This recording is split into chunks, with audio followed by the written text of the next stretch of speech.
அன்பார்ந்தவர்களே, ஜெபம் வாடிக்கையா அல்லது வேடிக்கையா என்று எத்தனையோ உள்ளங்கள் இன்று சிந்தித்துக் கொண்டு தான் இருக்கிறார்கள். ஓயாமல் ஜெபிக்கிறேன், நான் ஜெபத்தை ஏறெடுக்கிறேன், ஆனால் எனக்கு எதுவும் கிடைக்கவில்லை, இது வாடிக்கையாகத்தானே செய்து கொண்டிருக்கிறேன் என்று என்னை சிலர் வேடிக்கையாக பார்க்கிறார்கள். ஆகவே நான் எதற்கு இந்த ஜெபத்தை செய்ய வேண்டும் என்று பலரிடத்திலே பல கேள்விகள் இருக்கலாம். ஆனால் இன்றைய நற்செய்தி வாயிலாக ஜெபம் வாடிக்கையும் அல்ல, வேடிக்கையும் அல்ல, அது உண்மையான ஆத்ம பூர்வமாக நாம் இறைவனோடு பேசக்கூடிய ஒரு உணர்வு. அதை முழுமையாக நாம் தெரிந்து கொள்ள வேண்டும் என்று வார்த்தை வழியாக இறைவன் கற்றுத்தர விரும்புகிறார். வாங்க வார்த்தையோடு பயணம் செய்து அதை அறிந்து கொள்ளுவோம். Praise the Lord. இயேசுவுக்கே புகழ், இயேசுவுக்கே நன்றி. இறைவனின் அருட்கரமும் அருள் ஆசீரும் உங்களோடும் உங்கள் குடும்பத்தோடும் முழுமையாக தங்கிட உங்களை நான் வாழ்த்துகிறேன்.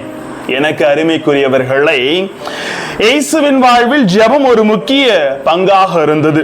இயேசுவின் வாழ்வில் பணியிலும் சரி, அவர் செய்த எத்தனையோ நிகழ்வுகளிலும் சரி, ஜெபம் ஒரு முக்கிய பங்கை வகித்திருக்கிறது.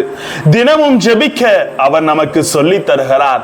அவர் தினமும் நாம் முற்றிலுமாக இறைவனோடு இணைந்திருக்க அவர் கற்றுத் தருகிறார். அன்பார்ந்தவர்களே, லூக்கா 22 அதிகாரம் 19 வசனத்திலே நற்கருணை ஏற்படுத்திய போது இவ்வாறு செய்யுங்கள் என்று அவர் பணித்தார்.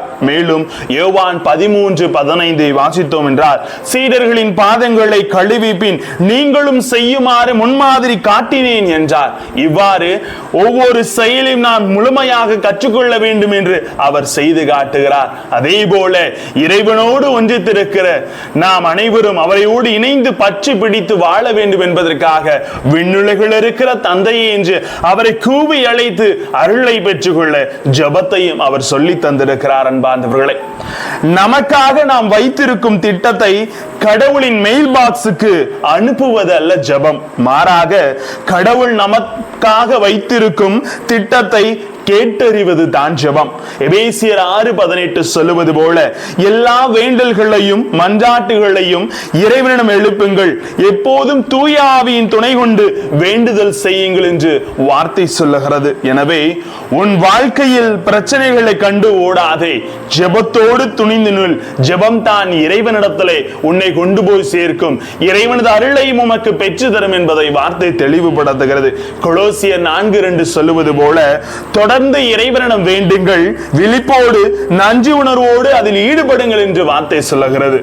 பொதுவா சொல்லுவாங்க இல்லையா, வகுப்பறையில் பாடத்தை ஆர்வத்தோடு கவனிக்கும் மாணவனையும் சந்தேகத்தோடு கேள்விகளை எழுப்பும் மாணவிகளையும் ஆசிரியர்களுக்கு மிகவும் பிடிக்கும். அதுபோல இன்று எங்களுக்கு ஜெபிக்க கற்றுத்தாரும் என்று சீடர்கள் ஆண்டவர் இயேசுவை பார்த்து கேட்ட பொழுது அவர் மகிழ்ச்சி விட்டார். அந்த மகிழ்ச்சியோடு ஜெபத்தையும் அவர் கற்று தந்திருக்கிறார். அன்பார்ந்தவர்களே, எனவே இந்த ஜெபம் வாடிக்கையாக செய்வதல்ல, வேடிக்கையாக பார்ப்பதும் அல்ல.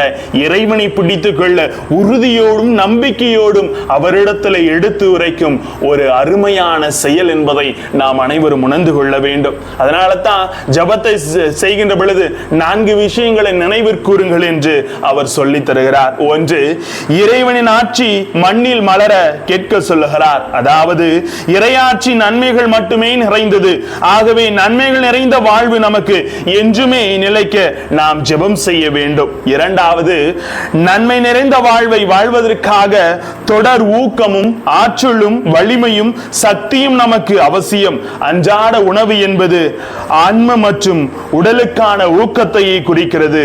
ஆகவே தொடர் ஆற்றலுக்காக நாம் ஜெபிக்க வேண்டும். 3, என்னத்தான் நன்மைகளுக்காக நன்மைத்தனத்துக்காக ஆசைப்பட்டாலும் மனித பலவீனத்தால் நாம் தீமையை தழுவும் பொழுது இறைவனின் மன்னிப்பை கேட்க வேண்டும். மற்றும் தீமைகள் மற்றவர்கள் மூலம் வருகிற பொழுது அவர்களை விளக்காமல் மன்னித்து நன்மையினால் அவர்களை நிறைப்ப மன்னித்து ஏற்கும் மனதை நாம் இறைவனிடத்தில் கேட்க வேண்டும். அன்பார்ந்தவர்களே, 4, நமக்கு எதிராக அமைந்திருக்கும் தீய எண்ணங்கள் நம்மை ஆட்கொள்ளாமல் இருக்க ஜெபிக்க வேண்டும். இந்த 4 காரியங்களும் இறைவனிடத்திலே நாம் ஜெபிக்க வேண்டும் என்பதை அவர் வலியுறுத்துகிறார். இது வாடிக்கையா செய்யறனால சோர்ந்து போகாதீங்க. இது வாடிக்கையும் அல்ல, வேடிக்கையும் அல்ல. இறைவனின் உள்ளார்ந்த இதயத்தை தொட்டு நாம் அவரது முழு இரக்கத்தை பெறுவதற்கான வழித்துணை என்பதை அறிந்து கொள்ளுங்கள். எசாயா 41:10 சொல்லுவது போல, என் நீதியின் வழக்கரத்தால் உன்னை தாங்குவேன் என்று அவர் சொல்லுகிறார். அந்த வழக்கரத்தை நாம் பிடித்துக் கொண்டு தினமும் ஜெபிப்போம், அருளை பெறுவோம். விண்ணுலகில் இருக்கிற தந்தையே என்று அவரை கூவி அழைப்போம். அருள் நிறைந்த அவர் நம்மை முற்றிலும் நிறைப்பார், ஆசீர்வதிப்பார். ஜெபிப்போமா?